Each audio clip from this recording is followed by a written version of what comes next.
So we thought that we should record this for posterity's sake, if for nothing else than our children and grandchildren, because it's important information, at least to us.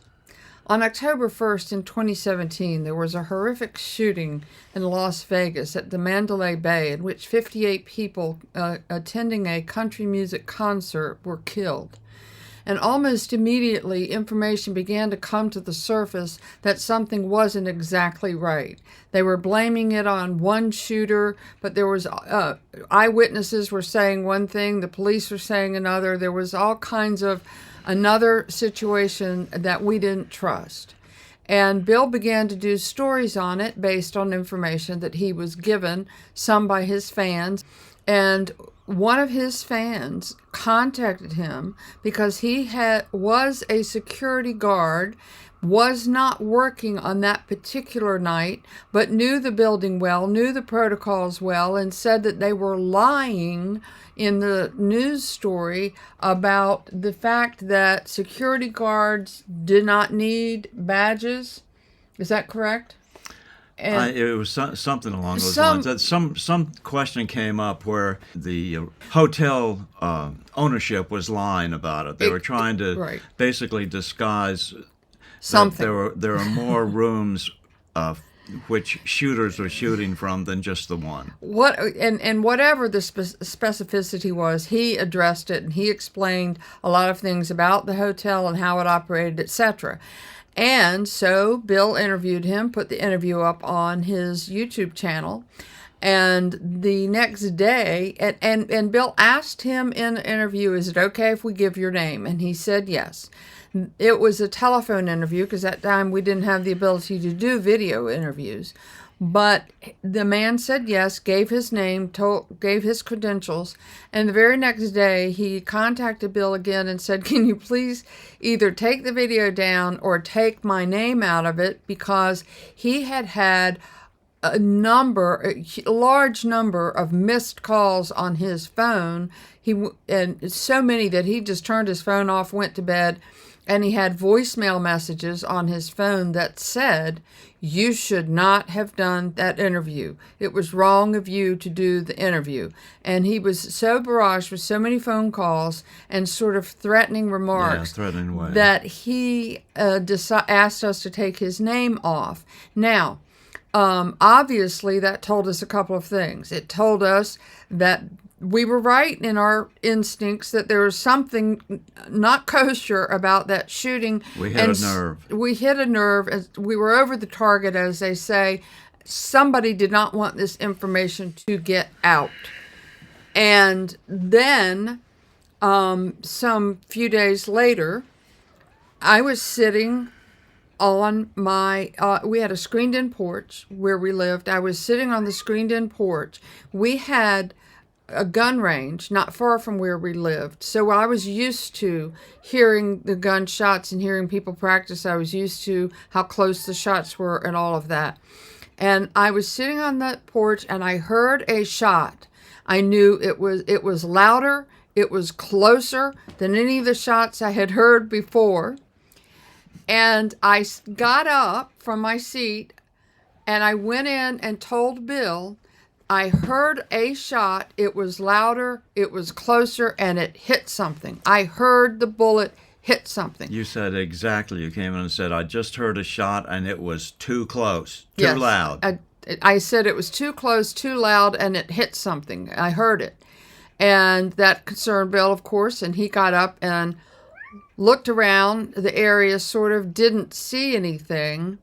And he had tennis, and he went on to tennis. Okay. Well, you told me to go out and look around the house to see if you could see any bullet holes. Right, I just said that. I went, okay, I was already editing video, and so I was trying to squeeze something in before I had to take off.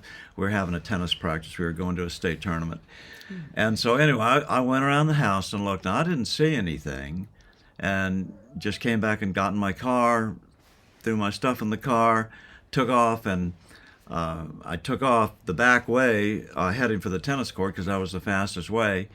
And I came around the corner, and here was this, maybe 120 yards behind our house, here was this BMW Series 7 black, perfectly shined.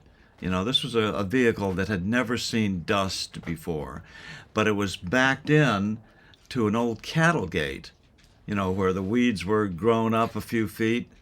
And I went, what in the heck is that thing doing there? And I knew right away, spy. He's a spy of some sort. And I looked across the street, and there was a farmhouse over there. And I said, why is that guy spying on that farmer? He doesn't have anything that he would want. And then as I was coming up on him, I was able to get close enough. I ran right by him. I mean, my car was maybe 10 feet from his as I went by. And I saw it was DC tags. I didn't, of course, get the tag number because I was still going, what's going on here?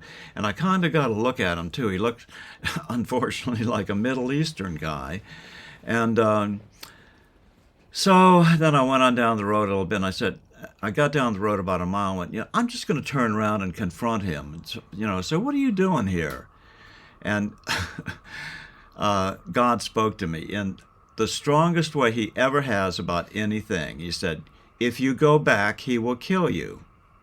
And I went, okay, that's pretty clear. Well, in which case he might be wanting to follow me. Rawr, stomped on it. I was going down a back way, and I knew nobody was going to be able to catch me. And so that was that. And then 2 weeks later, our neighbor was standing out in the driveway. We lived in a cul-de-sac, and so he was standing there, and I happened to be standing there. And the police were there, and I said, what's going on? Police left, and he said, somebody shot a bullet into my house. And it went in through the roof and went in through several walls. And this was 2 weeks later.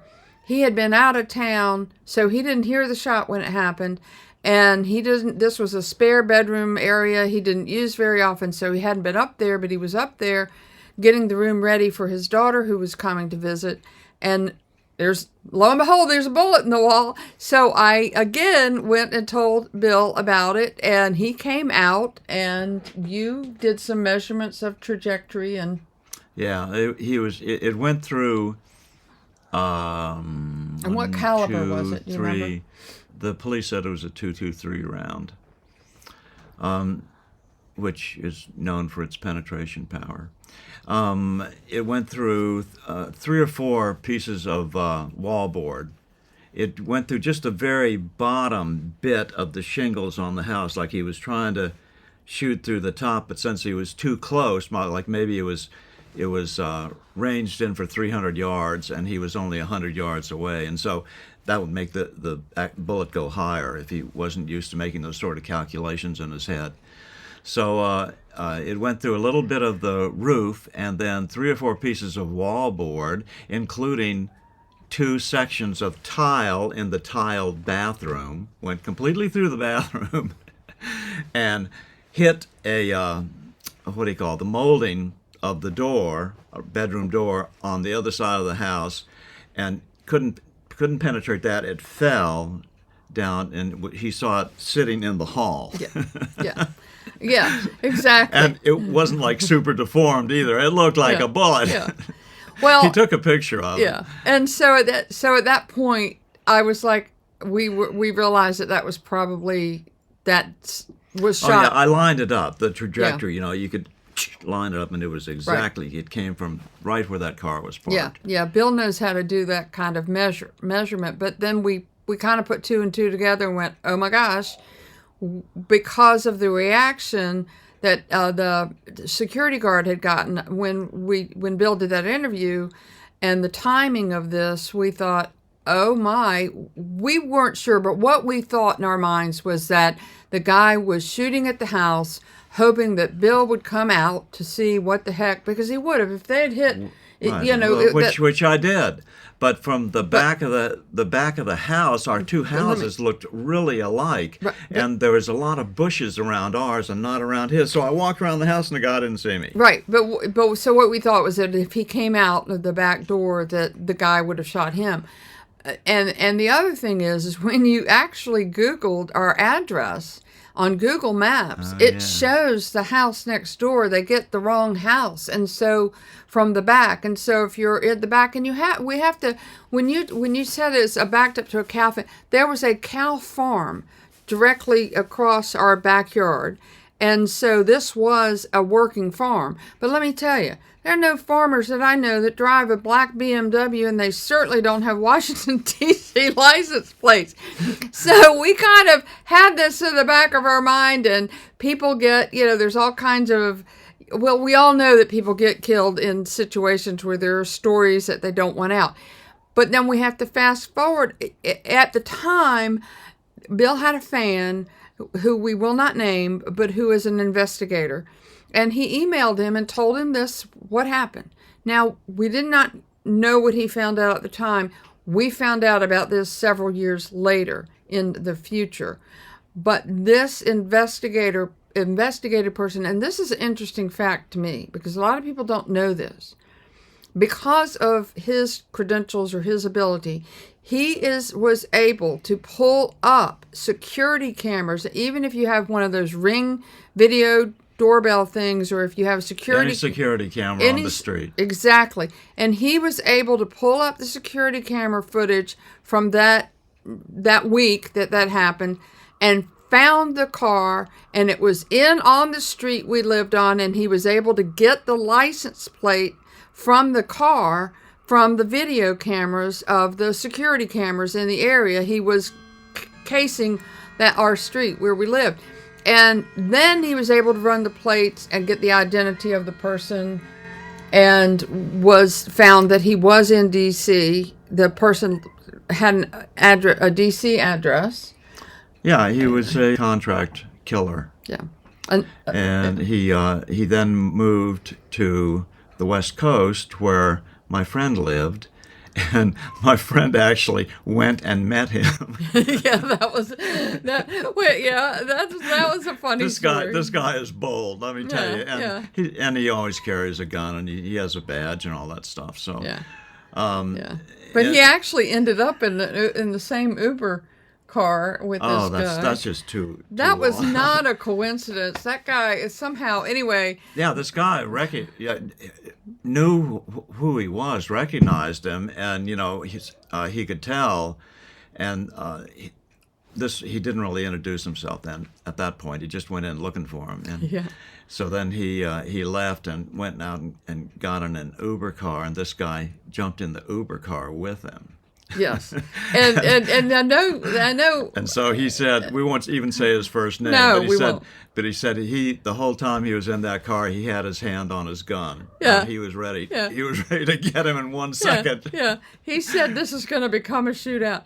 Well, and I think they talked about, what is it, grandchildren and golf. Is that what you always talk about in these situations? But so that was sort of interesting. So, but what it did for me is I felt complete vindication. We didn't tell very many people about it when it happened. Because the few people we told, they just went like, cuckoo, cuckoo. Yeah. Well, we kind of have a reputation, I guess, except that I want to say this. I want to be on record saying this. All of our conspiracy theories have come true. That's true. We haven't missed on anything. But in any case, we felt vindicated, and we also, the end of the story is this particular assassin, and he was an assassin, went back to the UK. Now, we don't know how much you get paid for a failed attempt. I'm not sure if do you get a half pay if you fail? The deal is, or you have to refund? As my friend said, it was just one guy, so he was, we were low-level targets. Yeah. We're only warranted one person. If we were somebody really important, they wouldn't have missed. There would have been backups and repetitive. And you see that in the Kennedy assassinations and all that stuff. And so we're lucky. A lot of people have asked us since then why we moved, because I personally loved where we were living, and Bill was very close to tennis, and we had a lot of friends, and the reason we moved, quite frankly, was because it was scary. And after that, and I'm just going to be brutally honest, I said to Bill, are we supposed to move, or are we supposed to trust God will keep us safe and stay here? And I didn't have enough faith then, to be honest, because the next day or 2 days later, I heard a really loud gunshot. It wasn't as loud or close as this one, but it was a little louder than usual. And I ran into the house and I said, I just don't think I can do this. This is too scary. So that's why we moved. Yeah, and we were gone within 2 weeks. I mean, we really moved. Yeah. We moved far away and into a gated community. A gated community, and we never had any trouble there. No, and we haven't had any real trouble since. But we wanted to record this for posterity, for whatever. We're not sure if we're going to put it up publicly, but we may make it available to our family. However, I do know one thing. I know when it's too loud and too close, and I heard it hit, and that is a little bit disconcerting because I'm not a gun person, but as I said, we had lived near a gun range, so I was familiar with what they should sound like. Okay, there's another couple things here, and that is that my friend could tell from the security camera footage that he had been here a couple days, casing out, going up and down the streets. And I'd already thought about that. I said, we're pretty safe here because it was a cul-de-sac, one of those circular things, and the houses were all pretty close together. And I said, we're pretty safe here because we're way at the back of that cul-de-sac. And, then there's just a cattle field back behind us, which turned out to be a disadvantage. But he couldn't get us from the front, and he checked it out. He went around and around. Yeah. And but he apparently knew our pattern. He wasn't here a week. He was only here a couple days, but he apparently knew that we went to church and we got back from church at such and such a time because he was there and ready. So that was a little bit of intelligence work. Yeah, it was, and we're grateful to find out. And is that all we need to say? Is that it? Was there anything else? Yeah, there was something else, but yeah, it's probably not a big deal. Okay, well, that's it. And thank you, Jesus, and thank you, Bill, for listening to the voice of God. That's the only other thing I want to say is it's always important to listen to God's voice when he tells you not to do something, and you were listening. It would be impossible to ignore. You'd have to be, I don't know, drunk or something. Well, but, kudos to you. Okay, and since Bella, bye-bye. We love you. I just wanted to have a little attention.